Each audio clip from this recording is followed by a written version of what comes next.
Hi everybody, it's time for your Farm and Ranch News. Well, on Sunday, the National Farmers Union kicked off its 121st annual convention in San Francisco, highlighting the ability of Farmers Union members like those right here in Western Ag Network country to make change at the local, state, and federal level.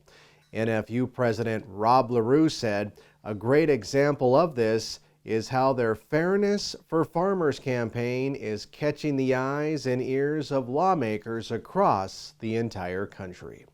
Tom Undelin, a partner at Robbins Kaplan in Minneapolis, who, by the way, also has agricultural roots tied to both Big Timber, Montana and Rapid City, South Dakota, talked about NFU's lawsuit addressing competition in the beef industry.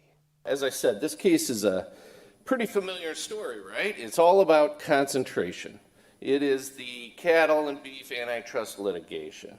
And who we are attacking are the four largest beef packing companies in the United States that control 85 to 90% of the slaughter volume, the annual cattle slaughter volume.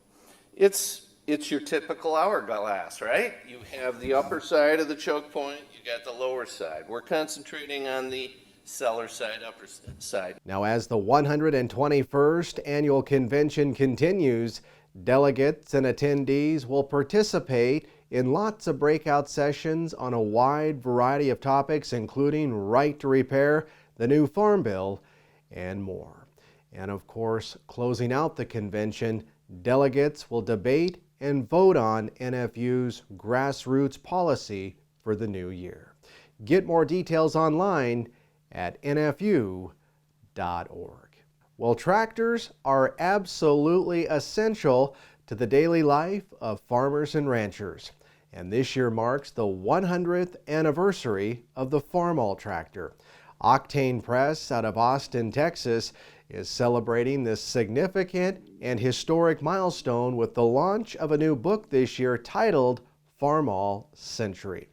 Award-winning author and photographer Lee Cloncher told Max Armstrong with This Week in Agribusiness about his new book.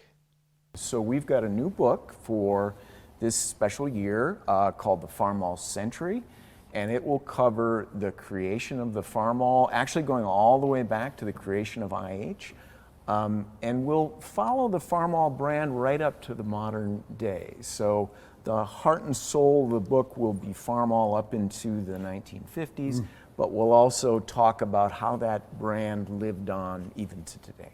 Now, the release date of Farmall Century is July 4th, but there's also another book titled Farmall in the Family with Casey and Friends for children ages 4 to 8, set to be released April 4th.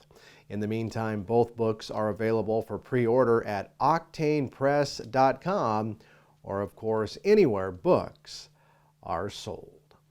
And finally today, it looks like Agriculture Secretary Tom Vilsack will be the keynote speaker at this year's Commodity Classic later this week in Orlando, Florida. He'll speak at the general session this Friday. Now, the general session will also include the leaders of the 5 associations that present the Commodity Classic, including the American Soybean Association, National Corn Growers Association, National Association of Wheat Growers, National Sorghum Producers, and the Association of Equipment Manufacturers.